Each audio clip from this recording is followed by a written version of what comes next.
এই জন্য প্রত্যেকটা মানুষের উচিত ভাইয়া আল্লাহ তাআলার আযাবকে ভয় করা, আবার আল্লাহ তাআলার রহমতকে কামনা করা।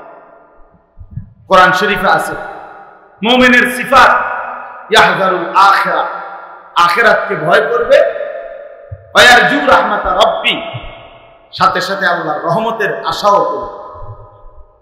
ভয়ে আবার একেবারে লড়ে না, জাগাতেই উঠে না, এমন ভয়েরও দরকার নাই।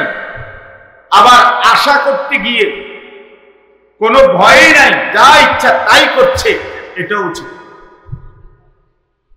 এটাও উচিত। এই জন্য নওজোয়ান ছেলেদেরকে বলি আল্লাহ তাআলা বারবার বান্দাকে সবক দেয়। এই পৃথিবীতে পিছনের জাতি না, সর্বযুগেই মাঝে মাঝে আল্লাহ তাআলা কিছু মানুষকে কখনো কোনো অবস্থায় আযাব দিয়া আল্লাহ বাকিদেরকে সবক দেয় যে তোমরা শিক্ষা গ্রহণ করো। কোরআন শরীফে আছে আল্লাহ তাআলা বলেন যাহারাল ফাসাদু ফিল বাররি ওয়াল বাহর বিমা কাসাবাত আইদিন নাস, তোমাদের পানিতে এবং তোমাদের স্থলে যেখানে যত আযাব মুসিবত সব তোমাদের হাতের কামাই, গুনাহের কামাই। আল্লাহ বলেন কিছুটা মুসিবত আযাব আমি কেন দেই? লিউযীকাহুম বা'দাল্লাযী আমিলু, যেন তোমরা যে পরিমাণ গুনাহ করেছো তার কিছুটা, বাজ মানে সামান্য, সামান্য একটু তোমাদেরকে যেন সাত গুনাহের শাস্তির মজা একটু সামান্য, নুন যেরকম একটু লবণ চায়, একটু সামান্য লবণ দেখাইলাম, তাও কেন? আল্লাহ বলেন লাআল্লাহুম ইয়ারজিউন, যেন আমার বান্দারা আমি আল্লাহর দিকে ফিরে চলে আসে, বাকিরা যেন ফিরে আসে। আল্লাহ তাআলা বলছেন বাকিরা যেন ফিরে আসে। এই জন্য বন্ধু আমার, আল্লাহকে না ভোলা, আল্লাহকে না ভোলা। যে জীবনে আল্লাহর স্মরণ নাই সেটা কোনো জীবন না। তোমরা যারা নওজোয়ান, তোমরা মনে রাখো দোস্ত, এমন সুস্থ সবল স্বাভাবিক জীবন, শরীর মন হাত পাও অঙ্গ প্রত্যঙ্গ সবকিছু সুস্থ, অথচ তুমি মুসলমান পরিচয় দিয়েও এক ওয়াক্ত নামাজ যারা পড়ো না, শরীর যাদের নাপাক, পেশাব পায়খানা ঠিক মতো যারা টয়লেট পেপার ঢিলা কুলুপ পানি ব্যবহার করে না, পবিত্র হয় না শরীয়ত মতে, তার চাইতে বড় দুর্ভাগ্য অপদার্থ। এটার মতো এই পরিমাণ অপদার্থ আর কোন মানুষ হয়?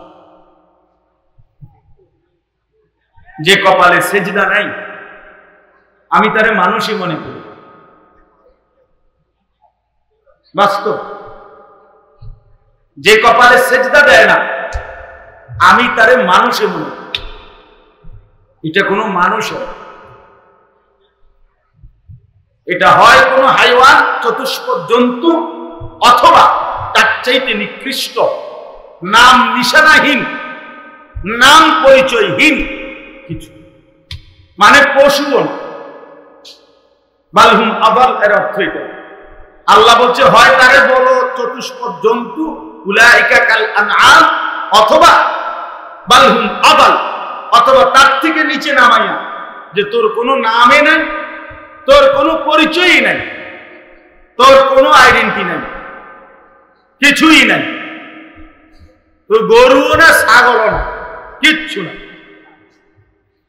কিছুই না, নাম পরিচয়হীন একটা অপদার্থ। এই হলো জীবন। যে জীবনে কি নাই? সেজদা। আপনারা সবাই জানেন, ছেলেরা তোমরা মনে রাখতে পারবে, বাবাদেরকেও বলি, আপনারা সবাই বলবেন, বুঝবেন এটা। যারে ইবলিস বলে, যারে বলে শয়তান, আমরা যারে শয়তান বলতে বুঝি, ইবলিস বলি যারে, আমরা শয়তান বলি না, যে আউযু বিল্লাহি মিনাশ শাইতানির রাজিম। এই শয়তান ইবলিস মারদুদ, আল্লাহ বলছে সে অভিশপ্ত, রাজিম অভিশপ্ত, মালউন লানতের যোগ্য। তো এর কোন দিন থেকে বলে শয়তান? প্রথম থেকে না, যেদিন সে প্রথম একটি মাত্র সেজদা দিতে অস্বীকার করেছে, দেয় নাই, সেই দিন থেকে তার পরিচয় হয়েছে শয়তান। আগের দিনও তারে শয়তান বলতো না, 1 ঘন্টা আগেও তার পরিচয় শয়তান ছিল না। তোমরা আলেমদেরকে জিজ্ঞাসা করে দেবে, তাকে বলতো মুআল্লিমুল মালাইকা, সে ফেরেশতাদের শিক্ষক ছিল, কোটি কোটি ফেরেশতা। সে জিন সম্প্রদায়ের একজন ছিল, জিন, কানা মিনাল জিন, কোরআনে আছে। ইবলিস মূলত ছিল জিন।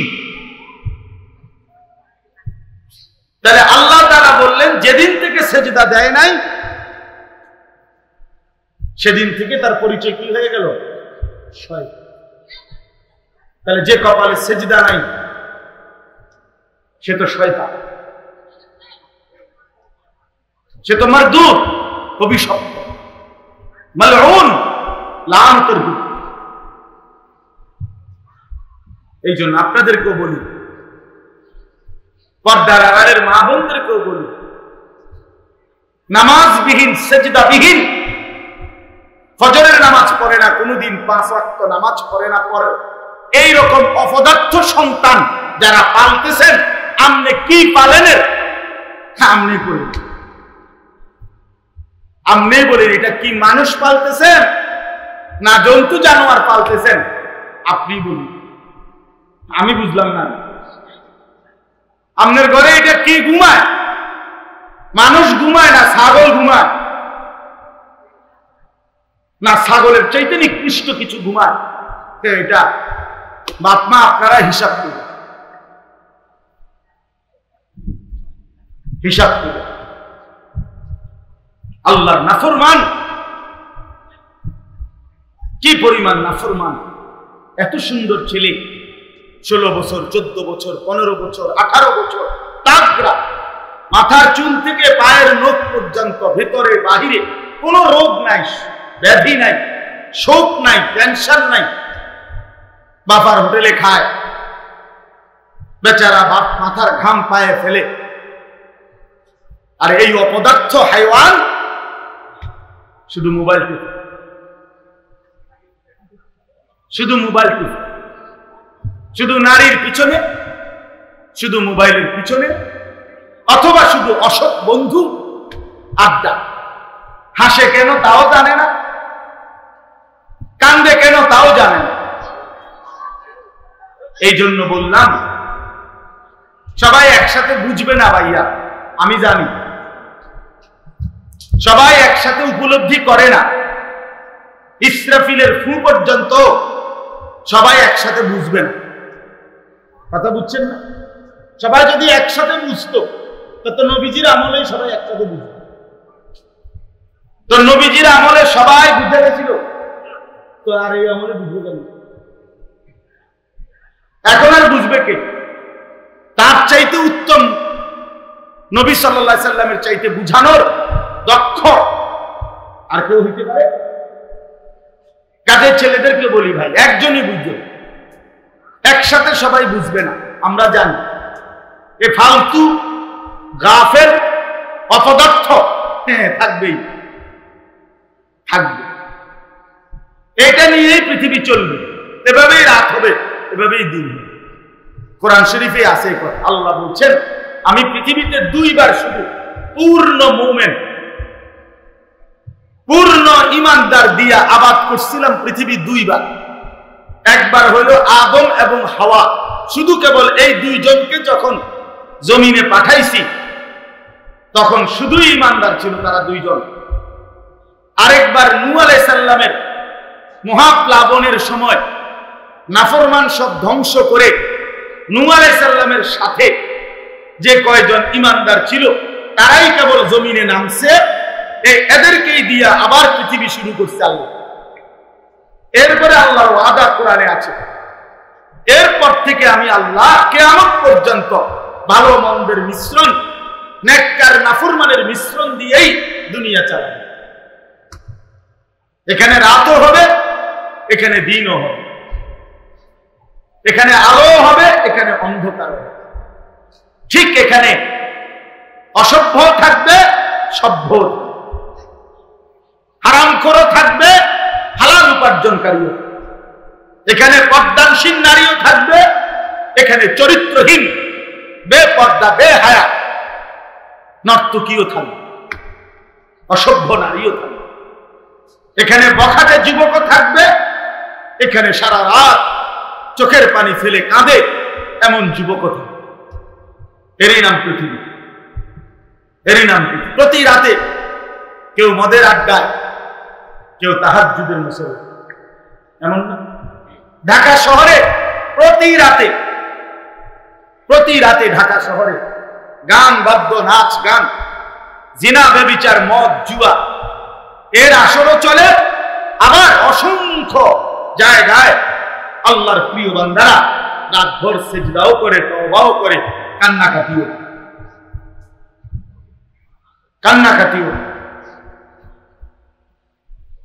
এই জন্য আমি যে কয়জন শুনছো ভাই, অনুরোধ করলাম, বাবাদেরকেও বললাম, দয়া করে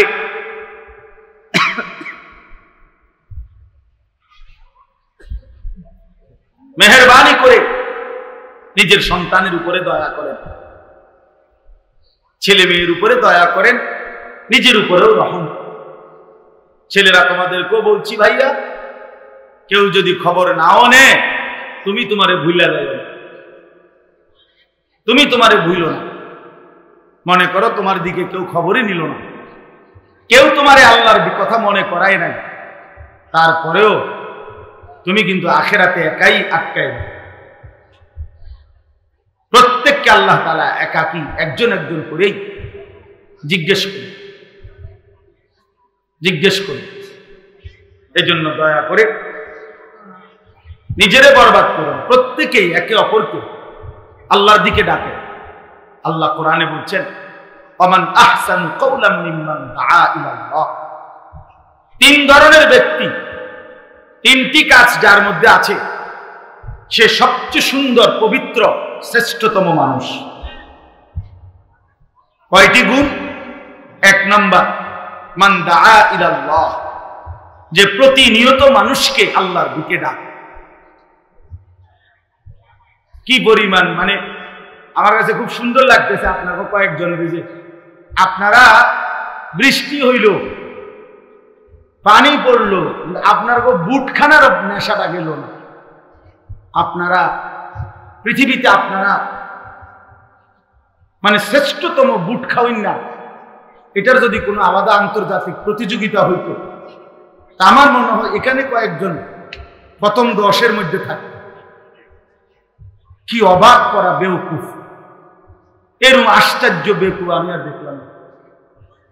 কারে বলে, কি বলে খবরও নাই, হের বুটে খাইতে আছে। এটা কি ফ্লাশ, আশ্চর্য। ওরা ওদের কথাই বলতেছে, দেখে ওই যে ওই ছেলে, ওই টুপিওয়ালা হুজুর, মাশাআল্লাহ, মানে কোথায় মাহফিল হয়, কি হয়, হের কানেও নাই, মাথা তো। হায় মুসলমান, দেখেন, আপনারাই দেখেন, এটা দেখার বিষয়। সবক, আমাদের সন্তান কি পরিমাণ গাফেল, আমাদের ছেলে মেয়েদের কি পরিমাণ গাফেল, কিছুই বোঝে না। কি বোঝে না, এটাও বোঝে না। কোন ইহসাস, অনুভূতি, বিবেক বোধ কিচ্ছু। মা বাপ, বংশধর, ওলামায়ে কেরাম, দিনদার, নামাজি, কারো সামনে তার মন মতো চলার মধ্যে কোনো পরিবর্তন নেই। সে যে মোবাইল টিপতেছে, এখান দিয়ে যদি জমানার আব্দুল কাদের জিলানিও যায়, তার অসুবিধা নেই, যাইব না, আমার সমস্যা, আমার মোবাইল আমি টিপতেছি, আপনার সমস্যা। এই হলো মানুষ, এই হলো মানুষ। এইভাবে জাতি টিকে না, এইভাবে টিকে না রে ভাই, মনে রাখি। আমরা সবার জন্য কষ্ট, মুসিবত, বিপদ অপেক্ষা করছি, অপেক্ষাই করছি। এই জন্য বললাম, এটাই আমার শেষ কথা। 3টা সিফাত। 1 নাম্বার, সবচেয়ে উত্তম মানুষ সে 1 নাম্বার যে মানুষকে আল্লাহর দিকে ডাকে, যে প্রতিনিয়ত মানুষকে ফেরাবার চেষ্টা করে। একজন আরেকজন আল্লাহর দিকে বলে যে চলো না ভাই নামাজ পড়ি, চলো আল্লাহকে ডাকি, হালাল পথে চলতে চেষ্টা করি, আল্লাহর হুকুম মানতে চেষ্টা করি। এই কথা যে একজন আরেকজনকে বলে, কসম আল্লাহ, আল্লাহ তাআলা কোরআনে বলছে এদেরকেই বলা হয় বন্ধু। এরাই মূলত বন্ধু, যে বন্ধু একজন আরেকজনকে কল্যাণের কথা, নেকের কথা, পরকালীন মুক্তির কথা মনে করিয়ে দেয়। বাকিরা বন্ধু না, বাকিরা শয়তান, যে মদের আড্ডা, জুয়ার আড্ডা, জিনার আড্ডা, নারীর আড্ডা, মোবাইলের আড্ডা, বেবিচারের আড্ডায় যে আসক্ত করে দেয়, প্ররোচিত করে, যে তার সহপাঠী তার সাথে চলুন না রে, ওই পথে থেকে দিয়া দিছে, সে বন্ধু না, সে শয়তান, সে শয়তান। এজন্য নবী সাল্লাল্লাহু আলাইহি সাল্লাম বলছেন, লা তুসাহিব ইল্লা মুমিনা, ঈমানদার ছাড়া কাউকে বন্ধু বানায় না। আল্লাহ কোরআনে বলছে, লা তাত্তাখিজুল ইয়াহুদা ওয়ান নাসারা আউলিয়া, মুমিনরা কোন ইহুদি, কোন খ্রিস্টান বেঈমানকে বন্ধু বানায় না, বন্ধু বানায় না। এজন্য খেয়াল করুন, আল্লাহ তাআলা বলেন সবচেয়ে উত্তম যে মানুষকে আল্লাহর দিকে ডাকে। এক বাবার দায়িত্ব তার পরিবারকে আল্লাহর কথা বলা, স্বামীর দায়িত্ব স্ত্রীকে প্রতিনিয়ত আল্লাহর দিকে ফেরাবার চেষ্টা করা। হাদিসে আছে, নবীজি বলছে, তুমি তোমার পরিবারের সদস্যদেরকে ওয়া আখিফহুম ফিল্লাহ, প্রতিনিয়ত আল্লাহর ভয় দেখাই। হাদিসে আল্লাহর ভয় দেখাইতে থাকো প্রতিনিয়ত, এটাই জিম্মাদারি। ওয়া'মুর আহলাকা বিস-সালাহ, আল্লাহ বলছে তুমি তোমার পরিবারের সদস্যদেরকে নামাজের আদেশ করো। আল্লাহ নবীজিকে বলছে আপনি আপনার স্ত্রীদেরকে পর্দা করতে বলেন, আপনি আপনার মেয়েদেরকে পর্দা করতে বলেন, আপনি সমস্ত মুসলমান নারীদেরকেও পর্দা করতে বলেন। আলাদা আলাদা বলছে, আপনার স্ত্রীদেরকে আলাদা বলেন, আপনার মেয়েদেরকে বলেন, ঈমানদার নারীদেরকে বলেন। তাইলে মানুষকে আল্লাহর দিকে ডাকা, এটা অনেক বড় একটা সিফাত, শ্রেষ্ঠতম মানুষের পরিচয়, যার ফিকির, যার দিলের তামান্না। আমার একজন ভাই, একজন বন্ধু, আমার একজন পড়োশী, আমার একজন আল্লাহর বান্দা আল্লাহকে পেয়ে যান আখিরাতের পথ ধরে, এই ছিল ফিকির। হাদিসের মধ্যে আছে, ফাওয়াল্লাহি লা ইয়াহদিয়াল্লাহু বিকা রাজুলান ওয়াহিদান খায়রুন লাকা মিন হুমুরিন নাম। নবীজি বলেন, আল্লাহর কসম উম্মত, তোমার দ্বারা যদি একজন ব্যক্তি, রাজুলান ওয়াহিদান, একজন আল্লাহর পথ পায়, নবীজি বলেন গোটা আরবের সমস্ত দামি ওট তোমাকে হাদিয়া দেওয়ার চাইতে কোটি গুণে উত্তম কোন একজন আল্লাহর পথ। মনিবকে খুঁজে পাও, আল্লাহকে খুঁজে পাও, এটা আল্লাহ রাসূল সাল্লাল্লাহু আলাইহি ওয়াসাল্লাম বলছেন, এটা তোমার সবচেয়ে উত্তম। এক পথ ভোলা মানুষকে আল্লাহর সাথে জুড়ে দাও। হাদিসের মধ্যে আছে, কোন বান্দা যখন আল্লাহর দিকে ফিরে আসে, তওবা করে, পিছনের গুনাহ মাফ চায়, আগের গুনাহ ছেড়ে দেয়, আর করবে না ওয়াদা দেয়, আর আল্লাহর দিকে ফিরে আসে, এক ফোঁটা চোখের পানি ফেলে মাফ চায়, হাদিসের মধ্যে আছে আল্লাহ তাআলা তখন ফেরেশতাদেরকে বলে, আমার আসমানগুলো সাজিয়ে দাও, জান্নাত পুরা নতুন করে সাজাও। ফেরেশতারা বলে, আল্লাহ কেন সাজাবো? তো আল্লাহ তাআলা বলেন, আসলাহাল আবদু মাওলাহু, এক গোলাম তার মুনিবের সাথে সম্পর্ক ঠিক করেছে। এক ভেগে যাওয়া গোলাম আজকে তার মুনিবের সাথে সম্পর্ক জুড়েছে, যে ভুলে গেছিল তার মুনিবকে। আজ বহুদিন আমার বান্দা আমাকে সেজদা করে নাই, আজ সে আমার কাছে ফিরে আসছে। আমি এই খুশিতে আসমান সাজিয়ে দিলাম, জান্নাত সাজিয়ে দিলাম। তো এখন যেই মানুষটা ফিরে আসলে আল্লাহ এত খুশি হয়, তো যে তারে ফিরাইবার জন্য চেষ্টা করছে, কথা বুঝছেন কিনা?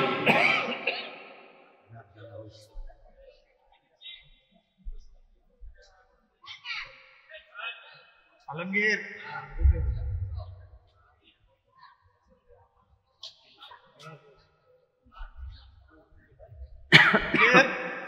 খুব বেচারা হতো না, ঘুমাইতে নেই।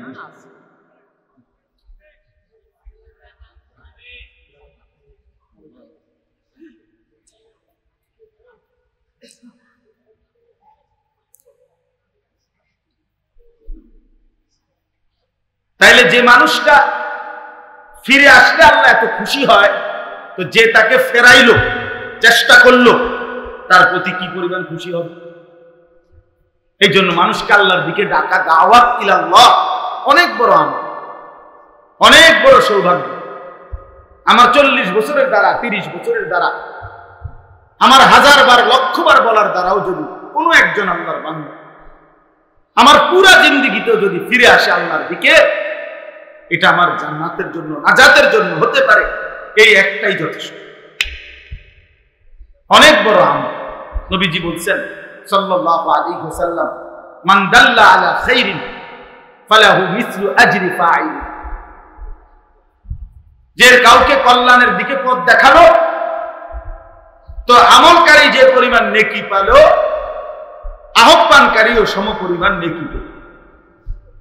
এজন্য ভাই অনুরোধ রইল, সবাই ইনশাআল্লাহ, ছোট বড়, জওয়ান বৃদ্ধ, একে অপরকে আল্লাহর কথা বলি। এই জবান তখনই জবান যখন আল্লাহর নাম নেই। এই দিল তখনই দিল যখন সে আল্লাহর কথা ভাবে। এই কান তখনই কান যখন সে আল্লাহর কথা শুনে। নয়তো আল্লাহ বলছেন, যে কান আল্লাহর কথা শুনে না, সে কান যেন কিছুই শুনে না। যেই জবান আল্লাহর কথা বলে না, খোদার কসম আল্লাহ বলছে, ওইটা যেন কথাই বলে না। বাকিটি যে বলে কথা, অন্য কথা, এটা বোবা। যেই দিল আল্লাহকে নিয়ে ভাবে না, আখিরাতকে ভাবে না, আল্লাহ বলছে ওইটা কোনো দিলে না, ওইটা কিছুই ভাবে না। লাহুম কুলুবুল লা ইয়াফকাহুনা বিহা ওয়া লাহুম আযানুল লা ইয়াসমাউনা বিহা ওয়া লাহুম আ'য়ুনুল লা ইউবসিরুনা বিহা। এদের চোখ আছে কিন্তু কিছুই দেখে না, কান আছে কিছুই শুনে না, দিল আছে কিছুই বোঝে না। আল্লাহ বলে, এরা কেমন জানো? উলাইকা কাল আনআম, এরাই হলো জানোয়ার, এরাই হলো চতুষ্পদ জন্তু। বালহুম আবাল, অথবা তার চাইতে নিকৃষ্ট। আল্লাহ বলেন, এদেরকে দিয়ে আমি জাহান্নাম পূর্ণ করি। লা আমলা আন্না জাহান্নাম, আমি জাহান্নাম পূর্ণ করি, জাহান্নাম ভরবো তাদেরকে দিয়ে। নাউযুবিল্লাহ। ছেলেরা দয়া করে, নিজের উপরে দয়া, নিজের উপরে রহম করো, সেজদা দাও, নামাজ পড়ো, নিজের এই জওয়ানের কদর করো। যুবকের ঈমান আল্লাহর বড় পছন্দ। কোরআন শরীফে আছে, ইন্নাহুম ফিতয়াতুন আমানু বিরাব্বিহিম ওয়া জিদনাহুম হুদা। আল্লাহ বলছে, আসহাবে কাহাফের 7 জন যুবক, তারা এমন যুবক যারা আমি আল্লাহর উপরে পূর্ণ ঈমান এনেছিল, আমি নিজে তাদের হেদায়েত, ঈমান, তাকওয়া, চলার রাস্তা আমি আরো বাড়িয়ে দিই। যুবকের ঈমান আল্লাহর বড় পছন্দ। নওজোয়ান সাহসী হলে, হিম্মতওয়ালা হলে, সেজদাওয়ালা, ঈমান আমলওয়ালা হলে আল্লাহ বড় খুশি হয়। নবীজি সাল্লাল্লাহু আলাইহি ওয়াসাল্লাম বলেন, যৌবনকালের সেজদা আল্লাহর আরশকাই পায়। যুবক যখন সেজদা দেয়, আল্লাহ যেন আরশ থেকে বলে, আমি তোরে হাসরের ময়দানে আমার পাশে বসতে দেব, আরশের ছায়া দেব।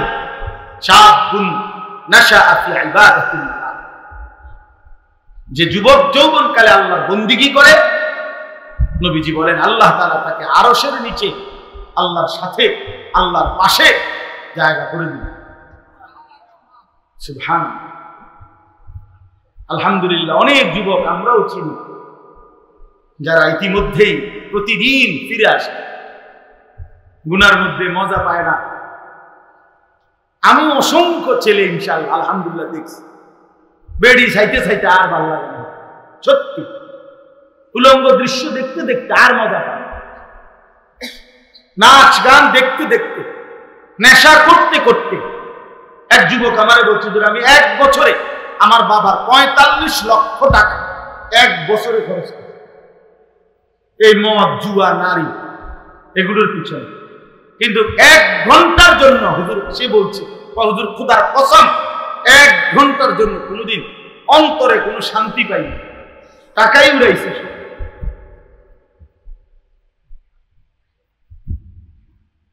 হ্যাঁ, লোনা জলে তৃষ্ণা মেটে না, লবণাক্ত পানি খাইলে তৃষ্ণা কি হয় না, মেটে। এজন্য অনুমোদনহীন মানে যে নারী দেখার অনুমতি নাই তোমার জন্য, তারে তুমি 1 কোটি বার দেখলেও তোমার তৃপ্ত হবে না, তোমার অন্তর শান্ত হবে না। তুমি পরীক্ষা করে দেখো, ছেলে চোখ খোয়াইয়া লাইছে, চোখ ভিতরে ঢুকে গেছে, মোবাইল টিপতে টিপতে, নারী দেখতে দেখতে, উলঙ্গ ছবি দেখতে দেখতে, কিন্তু সুখ নাই। কোমরের ফ্যানটাও ঠিক মতো লাগে। হ্যাঁ, কত ছেলে দেখি তো, অথচ 18 বছরের 16 বছরের ছেলে কি সুন্দর হওয়ার কথা, ওমা এটা এমন অপদার্থের মতো দেখা যায় যে ফ্যানটাও কি ঠিক মতো আর লাগে না। হ্যাঁ, কিছু দিয়ে দেখা যায়, মানে ওই যে গুনাহ, অশ্লীলতা, উলঙ্গ দৃশ্য, জিনা, ব্যভিচার, অথবা নিজের হাতকে গুনার কাজে ব্যবহার করা, এই খারাপের কারণে জীবনও শেষ, যৌবনও শেষ, দুনিয়াও শেষ, আখিরাতও শেষ। খালাস, কুল্লু খালাস, সব।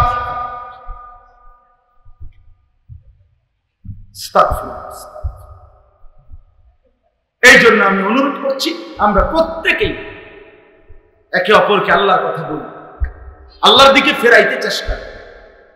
এক বাবের স্বার্থপর, সে তার ছেলে মেয়ে, বিবি বাচ্চাকে নামাজের কথা বলে, চেষ্টা করে, এটাই তার জীবনের বড় অর্জন। ছেলে ইটালি না যাক, ছেলে বিদেশ যাওয়া কামিয়াবি কিছু না। কোরআন হাদিস অথবা পৃথিবীর কোন যুক্তিতে ছেলে প্রবাসী হলেই সফল, এটা না, বরং প্রবাসী ভাইরা আমাদের চাইতে অনেক বেশি কষ্ট করে না? কথা বলেন না? আমি তো নিশ্চয় দেখি সৌদি আরব প্রবাসী প্রতি বছরই তো হজ উমরায় গেলে দেখি কি পরিমাণ কষ্ট করে। একটা রুমে 12 জন, 14 জন, 16 জন থাকে, নিজেরা 12 ঘন্টা ডিউটি করে, 14 ঘন্টা ডিউটি করে আইসা আবার নিজে রান্না, নিজের রান্নাটা নিজে রান্না, নিজের কাপড় চোপড় গুলো নিজে ধোয়। মাঝে মাঝে বলে যে ছেলেরা, হুজুর শরীরে আর কোনো বল থাকে না, তখন মন চায় না, ইচ্ছা থাকলেও, টাকা থাকলেও সামান্য কোনো কিছু একটা কিনা টিনা খাইয়া শুইয়া থাকি। কারণ আবার নির্ধারিত টাইমে ডিউটির জন্য তো ফাঁকি দেওয়ার তো সিস্টেম না। ফাঁকি দিলেই খারাপ, ফাঁকি দিলেই জরিমানা, ফাঁকি দিলেই জরিমানা। সৌদি আরবে তো আমরা দেখছি, সাধারণ এই যে প্রাইভেট কার ভাড়া মারে যেগুলো, তারা ট্রাফিক রে আমার মনে আজরাইলের মতো ভয়, আজরাইলের এত ভয়। শুধু এই যে রাস্তার যে ট্রাফিক, এগরে যেই ভয়। আমি উঠছি কত 5 রিয়াল না 10 রিয়ালের ভাড়া, অল্প উদ্দূর যাব, এই গাড়িটা টান দিছে আর ক্যামেরা। আমি বললাম কি হলো ভাই? সে সাথে সাথে বলে উঠছে, গাড়ি তো টান দিয়ে লাইছে, সিট বেল্টটা লাগাইছে। একটু দেখেন, মানে ও মাত্র 1 মিনিট হয়েছে, সাথে সাথে ক্যামেরা, ক্যামেরা মারলেই মোবাইলে কি চলে আসে, জরিমানা চলে আসে। এবার তার বাপের ক্ষমতাও নাই যে না দিয়া জায়গা লাগবো, বা নতুন আকামা, নতুন কাগজপত্র সবকিছুতেই এটা হিসাবে